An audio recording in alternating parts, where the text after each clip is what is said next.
In the village of Metalwick, nestled against the scorched remains of the old forest, people lived out their lives governed by what they knew.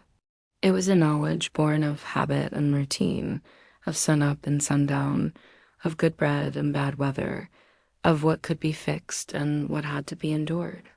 People stayed safe in their routines and steered clear of the deep woods, for the forest had burned twice, once by lightning and once by human hands, leaving nothing but blackened stumps and fields of ash.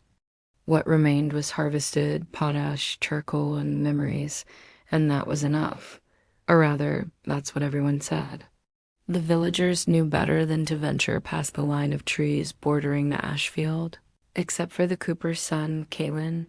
Now, Calin was a boy drawn to oddities.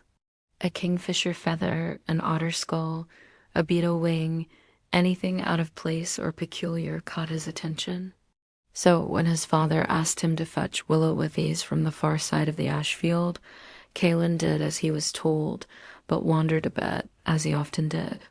That day, instead of finding withies, he found something else crouched at the edge of the ash field.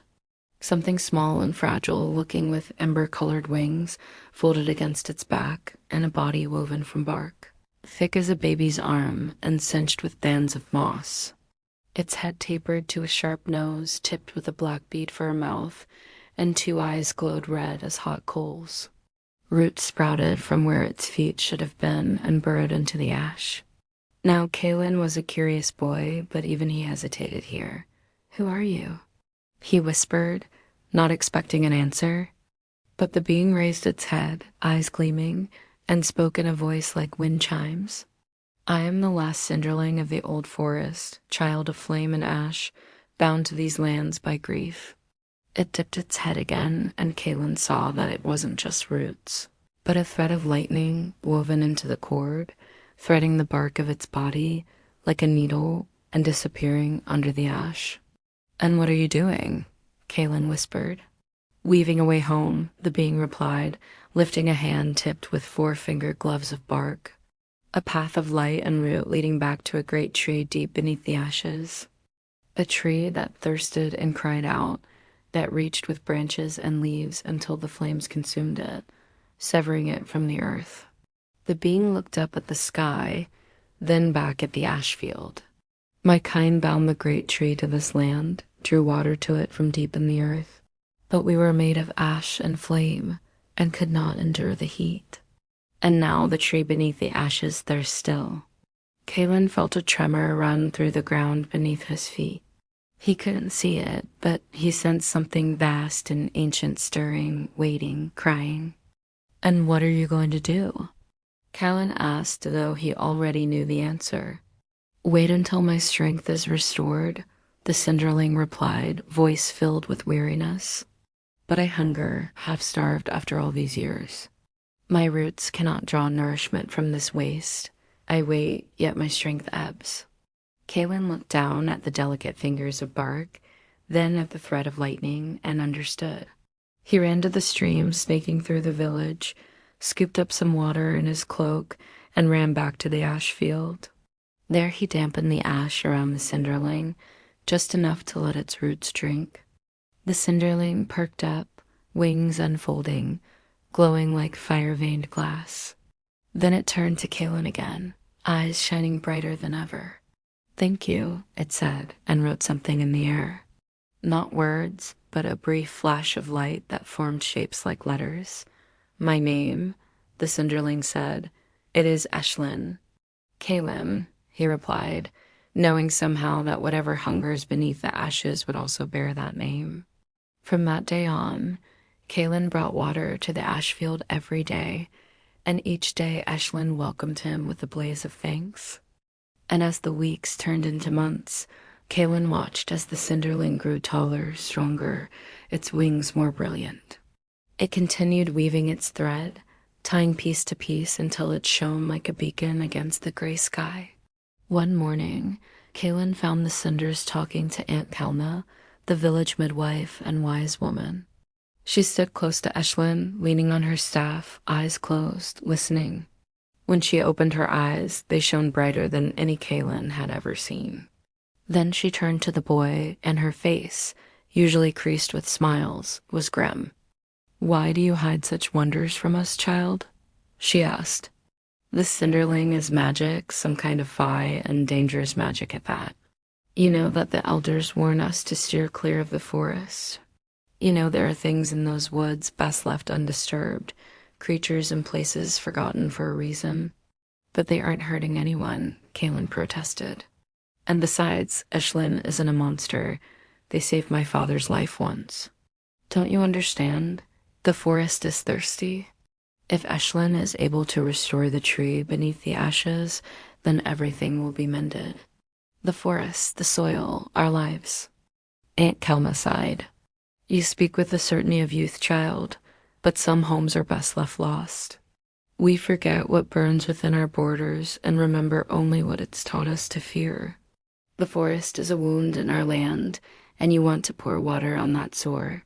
What if something wicked stirs beneath the ashes? Some things are best left buried, child. Remember that." And though she didn't understand everything Kaelin did, she respected his fierce determination and stayed out of his way. Each evening, Kaelin raced to the ash field and found Eshlin weaving away the hours.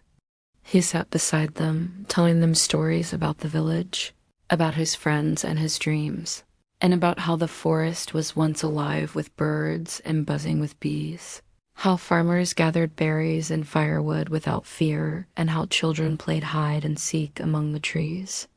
Each night, too, Kaelin brought water and watched the Cinderling drink deeply, growing stronger, fiercer, and more beautiful. By night, they labored over their loom, stretching the cord inch by inch toward the boundary of the old forest. They anchored the glowing thread to water channels, flat stones, and hidden roots, and each connection strengthened Eshlin, helping them to grow and restoring their strength. Kaelin could feel the pull of something vast stirring beneath the ground, the way tree, an elder heartwood calling its scattered grafts back to life. They worked through the seasons, watching the shifting shadows of the old forest creeping closer and closer until at last, one cool evening, Kaelin and Eshlin found a break in the thicket. "Here," Kaelin said, kneeling. He tied the severed thread of the way to a sturdy root jutting out of the forest floor, then crawled onto his hands and knees, scooting forward under the sheltering canopy. The air smelled like rain for the first time in years. As the path sank deeper, water stirred beneath the ash. Roots shifted, and the forest seemed to unhunch its shoulders. But something stirred in the shadows of the old forest, a cry of thirst and longing. The way tree itself called out, and the ground hummed with mead.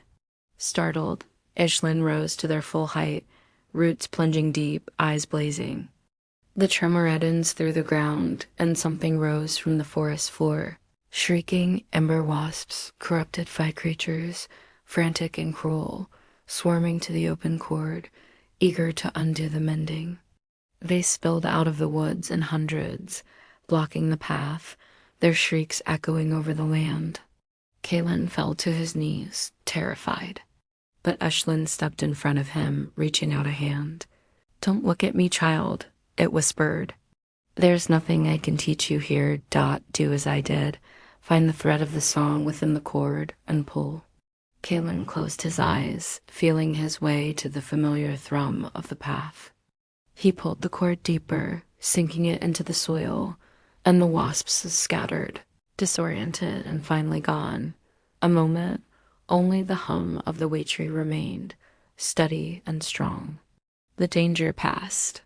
The way tree accepted the new bond, and Eshlin sank deeper into the soil, becoming both guardian and graft. Over the next few years, people stopped whispering curse when they spoke of the Cinderling and began to say neighbor.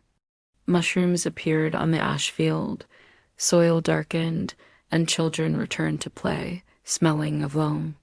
Life went on, messy, ordinary, yet always touched by the quiet presence of the Cinderling.